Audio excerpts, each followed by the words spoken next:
कोमलला सुद्धा मुलगी झाली म्हणून थोडंसं हे वाटतच जाय, पण काही वाटलं नाही. पण असा पक्का विषय होता की म्हणजे असं वाटायचं की 100% आम्हाला गॅरंटी होती, म्हणजे फुल गॅरंटी की आपल्या रोहिणीला मुलगाच होईल असं वाटायचं आम्हाला. पण मुलगा होईल मुलगा होईल मुलगा होईल. पण त्या नमस्कार सगळ्याला, कशा आहात सगळेजण? मस्त असणारे. आणि तुम्ही ज्या गोष्टीची वाट पाहता ती गोष्ट तुम्हाला कळायच असणारे. जसं की आपल्या ओम भैया आणि राम भैया दोघं जण लाईव्ह आले ते ठीक 2 वाजता. तुम्ही त्यांची लाईव्ह सुद्धा पाहिली असणार आहे आणि तो व्हिडिओ सुद्धा बघितला असणार आहे. तुम्हाला सगळ्यांना माहिती झालं त्यांच्या घरी अजून एक तिसरी एक लक्ष्मी चाललेली आहे. आणि साहजिक आहे खूप जण असा हे झालं, खूप जण कमेंट सुद्धा केलं की ताई आईचा चेहरा थोडासा उतरेला आहे. आम्हाला वाटतं तिसरी सुद्धा मुलगी झालेली आहे. कोणी म्हणते की रोहिणीचा चेहरा सुद्धा उतरेला आहे, लक्ष्मीचा आहे. आणि काही काही जण कमेंट सुद्धा केली की रोहिणी तू नाराज नको हो म्हणे, झाली मुलगी, काही फरक नाही, तुझी पहिलीच मुलगी आहे ती. पण हो साहजिक आहे आणि चांगली गोष्ट आहे मुलगी झाली सुद्धा. कारण की म्हणताना पहिली बेटी धनाची पेटी, ही खरी गोष्टी आहे. आणि जुन्या काळातले लोक असेच म्हणते पहिली मुलगीच पाहिजे म्हणता. आणि आता तुम्ही म्हणता तू काय एवढं भाषण द्यायला लागली, तर मी खाऊन देईल तुम्हाला सुद्धा सांगते मी. कारण की आता परी झाली तेव्हा ते खूप खुश झालते, परी झाली त्याच्यानंतर पिऊ झाली, आता सुद्धा हे झाली. पण आम्हा सगळ्यांना कसा भरोसा होता की बा आम्हाला कोमलच्याच वाटायचं की कोमलला मुलगाच होईल म्हणून. आणि त्यांना सुद्धा वाटतच जायच्या पैसे सुद्धा लागले तुम्हाला माहिती आहे. तर रोहिणीला आपलं कोमलला सुद्धा मुलगी झाली म्हणून थोडंसं हे वाटतच जाय, पण काही वाटलं नाही. पण असा पक्का विषय होता की म्हणजे असं वाटायचं की 100% आम्हाला गॅरंटी होती, म्हणजे फुल गॅरंटी की आपल्या रोहिणीला मुलगाच होईल असं वाटायचं आम्हाला. पण मुलगा होईल मुलगा होईल मुलगा होईल. पण त्या आकडे टाईमवरती आम्हाला कळालंच मुलगी झाली म्हणून. तर सगळ्यांचा चेहरा उतरलेच होता, आपला रामभाईचा सुद्धा चेहरा उतरला होता. आणि त्याचा फोन मला त्यांनी तेव्हा सांगितलं, मला 4 वाजता 4 वाजे पण झोपले नव्हते मी. मला जेव्हा त्यांनी सांगितलं मुलगी झाली तेव्हा तो म्हणे की ताई म्हणे दीदी मुलगी झाली म्हणे. जाऊ दे भाऊ होऊ दे मला, तुझी तोही पहिलीच आहे, तुला काय 4-5 झाल्या नाही म्हणलं, मला तर 3 आहे म्हणलं, तुला एकच आहे म्हणलं, एवढं काय घाबरायचं काम आहे म्हणलं. झाली. आणि पोरी काय हो, पोरी तर भाग्य घेऊन येता आणि अशा त्याच्या घरात येत नाही. ज्याच्या घरी शेरपाणी घेऊनच येतात पोरी सुद्धा, आणि अशा त्याच्या घरात येत नाही. ज्या नशीबवान लोक असतात त्यांच्याच घरात मुलगी जन्माला येते, एवढं लक्षात ठेवा सगळेजण. ज्यांच्या घरी मुलगी आहे ना ते खूप खूप भाग्यशाली असतं. कारण की एक मुलगा नसला चालेल, पण मुलगी पाहिजे म्हणजे पाहिजे, हे लिहून घ्या माझ्याकडून. कारण की आता स्वतः आमच्या घरी सुद्धा 4 मुली आहे, म्हणजे मला 3 मुली आहे आणि माझ्या देराला सुद्धा एकच मुलगी आहे. आणि राहिला माझ्या नणदचा उज्ज्वलाचा, त्यांना 2 मुली आहे, पण त्या म्हणजे 2 मुलं आहे त्यांना मुलगी नाहीये. तर त्या एवढा तरसतात तुम्हाला काय सांगा. पण त्यांना देवानं मुलगी दिली नाही, मग काय करतात. आणि माझ्या मोठ्या नंदला सुद्धा एकच मुलगी आहे आणि आमच्या घरी 3 आहे. तर आम्ही एवढा विचार करत नाही, तू एक मुलगी असल्यावर काय विचार करतो, हे मला आपल्या रामभाईला सांगणं आहे. कारण तो खूप नाराज झाला, त्याला खूप आशा होती, तो मला 100% मुलगाच होता. आम्हाला सुद्धा आशा होती, पण काय करता आपल्यापाशी खूप घाई आहे हो. देव देतोच मागून पुढून, फक्त आपल्यापाशी घाई आहे सगळ्यात जास्त, आपण धीर घेत नाही. तसंच आता तुम्ही म्हणता तुला सुद्धा 3 मुली झाल्या मग तू मुलाची वाट बघितली, तर हो आता तुम्हाला तर माहिती आमच्या खेड्यागावात कसं आहे. आणि आमचे सासू सासरे सुद्धा एकदम असं जुन्या काळातले आहे. कारण की मला पहिली मुलगी झाली, दुसरी मुलगी झाली, तिसरी सुद्धा मुलगी झाली, खूप नाराज झाले सगळेजण. आणि मेन म्हणजे तिसरी मुलगी झाली मग माझ्या देराणीचं लग्न झालं, माझ्या देराणीला सुद्धा 4थी मुलगी झाली. तर आमच्या घरामध्ये एवढी नाराज झाली तुम्हाला काय सांगा, खूप सगळे नाराज झाले आमच्या घरी सुद्धा. कारण की 4थी सुद्धा मुलगीच झाली. आणि आम्हाला असे खूप सारे जण म्हणत होते की तुमच्या घरी मुलगा होणार नाही, तुमच्या घरी मुलगा, खूप जण म्हणत होते. पण माझं एवढंच त्यांना म्हणणं आहे, तुम्ही तोंडातला शब्द काढताना तो शब्द तोंडातून काढू नका. कारण की शब्द तोंडातला काढेल तो माणूस विसरत कधीच नाही. 2 चपटी मारून घ्या, आपण कोणाला बोलून नाही दाखवू, एवढं कधी लक्षात ठेवा.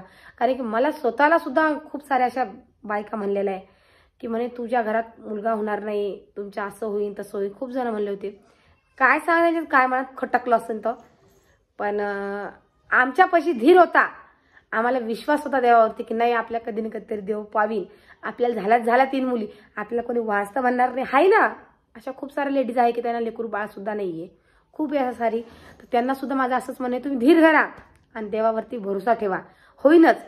आणि अशा खरंच आहे ना, म्हणजे जास्त लांब कशाला जाता. माझ्या आत्या बघा, माझ्या आत्याला सुद्धा मूळ बाळ नाही होतं, तर त्यांनी दत्तकच घेतला होता ना मुलाला. माझ्या मामा मामीला सुद्धा लेकरू बाळ नाहीये, ते सुद्धा तसेच आहे. म्हणून म्हणते धीर धरा, कधी ना कधी फळ भेटतच, पण आपल्यापाशीच घाई असते. तसं आपल्या रामभाईला सुद्धा सांगणे आपल्याला की रामदास तू घाई करू नको, होईन तुला पहिली मुलगी झाली ना तर दुसऱ्यांदा मुलगा सुद्धा होईल, तू कशाला घाबरायला लागला एवढा. आता आपल्या ओम भैया घाबरत नाही, तू का घाबरायला लागला. आणि तुम्हाला खरी गोष्ट सांगू का, त्याची मुलगी सुद्धा एवढी क्यूट आहे आणि दिसायला सुद्धा एकदम सुंदर आहे. त्या तिघी बहिणी म्हणजे सोडून द्या, चढीवर चढ आहे. आणि काही नाही, सगळ्यात भाग्यशाली म्हणजे ज्याच्या घरी मुली आहेत त्या, आणि मुलीसुद्धा शेरपाणी घेऊनच येतात, खरी गोष्ट आहे. आता आम्ही सुद्धा दोघी बहिणीच होतो. आता जर त्या झाल्या तिघी बहिणी म्हणून काय एवढं विशेष काय नाही एवढं, पण थोडासा मूड सगळ्याचाच ऑफ झाला, कारण की सगळ्याला आशा होती मुलाची. असं वाटलं की दोघी बहिणीला एक भाऊ होऊन जाईल. हे आता माझ्या मनातलं सांगते मी, कारण की मला सुद्धा वाटायचं की दोघी बहिणीला एक भाऊ झाला असता तर खूप चांगलं झालं असतं. तर त्यांचा परिवार समजा पुरा झाला असता ना, घरामध्ये समजा 2 मुली होत्या, 1 मुलगा होता, चांगलं वाटलं असतं. पण आता जाऊ दे, आता काय करसान. सगळ्या गोष्टीची पाणी खावाती, पण या गोष्टीची पाणी खावात नाही, हे तुम्हाला सुद्धा माहिती आहे. सगळ्याच गोष्टीचा आपण सेवा करतो, पण या गोष्टीची सेवा कधीच केल्या जात नाही. मेन गोष्ट म्हणजे त्याला पहिल्यांदा समजा दिवस राहिले, आणि ती सगळ्यात मोठी गोष्ट होती, कारण की लोक एवढे देवधर्म करतात, पण त्यांना दिवस राहत नाही. तिला अचानक समजा लग्न झालं, आणि लग्न झाल्याच्या नंतर तिला लगेच दिवस राहून गेले, आणि दिवस राहून गेले. आता सगळं समजा त्यांच्या दोघं भाऊ त्यांच्या संसारात गुतले म्हणलं चालतं, कारण की एकदा लेकरू झालं म्हणजे मायबाप म्हणा की नवरा बायको म्हणा, दोघं जण त्या लेकरामध्येच घुसून जातात. म्हणजे त्याचं ते एक असा परिवार होऊन जातो छोटासा. तर तसंच आपला रामभायाचा सुद्धा परिवार पुढे झालेला आहे, आणि ओमभायाचा सुद्धा परिवार पुढे झालेला आहे. असे दोघं जण खुश राहा आणि सुखानं संसार करा, माझं एवढंच म्हणणं आहे तुमच्याशी. आणि बाकी आता सगळ्यांना तुम्हाला तर माहिती आहे, आपल्या रोहिणीची डिलिव्हरी नॉर्मल झालेली आहे, तिचं काही शिजर झालेलं नाही आहे, म्हणून तिला आपण काही हे करणार नाही आहे. माझं एवढंच म्हणणं आहे तुला की बाबा तुम्ही माझा ताई कोमलच्या तुम्ही खूप म्हणले होते आराम कर. तर रोहिणीसुद्धा माझं तिचंसुद्धा सांगणं चालू आहे की तू आराम कर म्हणलं, कारण की हाच टाईम आहे. कारण की जेवढं लेकरू सव्वा महिन्याचं म्हणा की 1.5 महिन्याचं म्हणा की 2 महिन्याचं म्हणा, जर ते म्हणजे शांत झोपेर राहतं तरच बाईच्या अंगी लागतं. बाकी कसं असतं लेकराचं, किंवा लेकरू 2-2.5 महिन्यात झालं की लेकरू तडतड करतं, लेकरू जसं प्यायला जास्त मागतं, झोपत नाही जास्त, तर मग बाईचे हाल होता. नंतर काही आराम करायला भेटत नाही, आणि हा एकच टाईम असतो की तेव्हा तिला आराम भेटतो. माझं तेच म्हणणं चालतं, मी फोनवर सुद्धा सांगते की तू जेवण करत जाय आणि आराम करत जाय म्हणून. आणि आता आपल्या पिऊपेक्षा हे आपली छुटकी आहे ना, तर मी तिला छुटकीच म्हणणार आहे, कारण की आपल्या परी नाव ठेवली छुटकी तिचं. तर छुटकी आहे ना, तर ही खूप म्हणजे शांत आहे. आई म्हणजे रात्रीसुद्धा रडत नाही, दिवसासुद्धा रडत नाही, एकदम शांत बाळ आहे.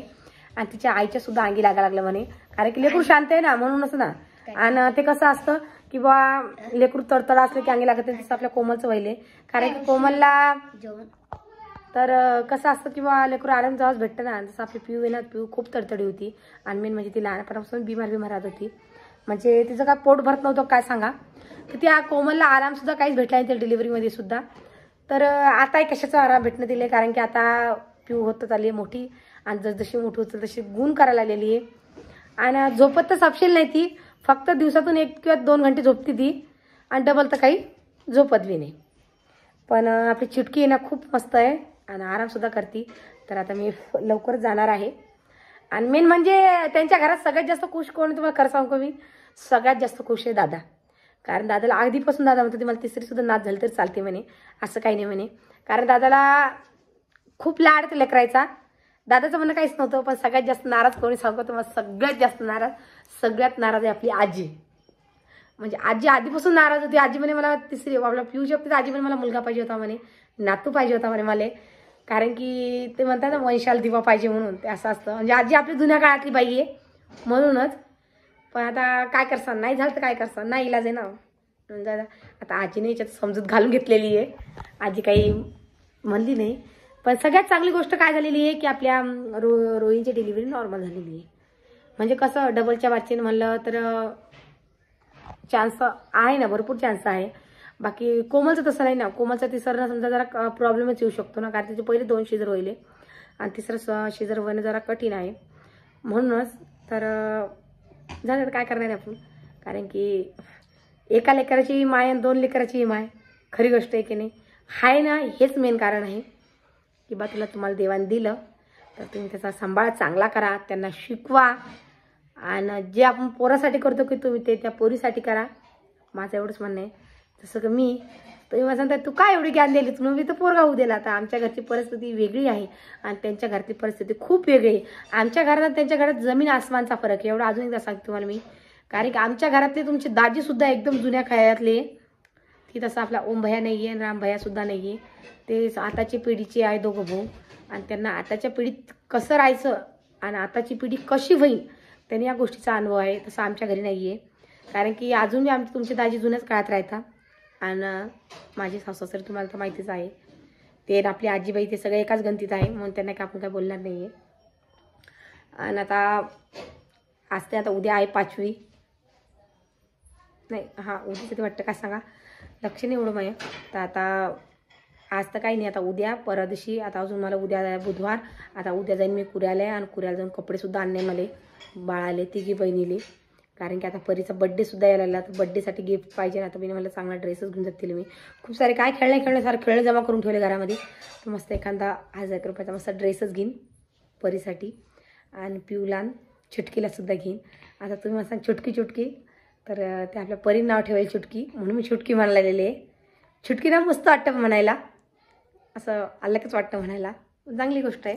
आता तिला मी चुटकीच माझंच आहे. एक चुटकी, एक पिऊ आणि एक परी, तिघी बहिणीची 3 नावं.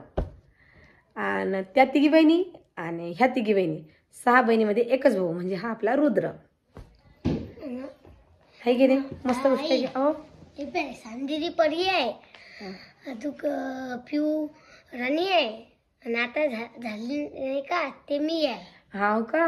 आणि आता डबल ते बाळ होईन की समजा कधी होईल अजून 2-3 वर्षानं, तर तो रुद्र राहील, हो की नाही. हां ऐका रुद्राचं म्हणणं. तर चला मग व्हिडिओ काही जास्त मोठा नाही करा, व्हिडिओ एवढाच करणार आहे. व्हिडिओ कसं वाटला नक्की कमेंट करून सांगा. नवीन कोणी चॅनल सबस्क्राईब करा, आणि फेसबुकपासून फॉलो करा बरं सगळेजण. आणि अजून एकदा सांगते तुम्हाला मी, जे आपण एक चॅनल चालू केलेलं आहे रेसिपीचं, ते जाऊन सबस्क्राईब करा, कारण त्यासाठी आपले नवीन नवीन रेसिपी यायला लागलेलं आहे. ते मी नवीन टाकालेले आहे. तुम्हाला कोणची अजून रेसिपी नवीन पाहिजे असेल ते सुद्धा सांगा मला. तर चला मग सगळ्यांना अजून एकदा जय महाराष्ट्र.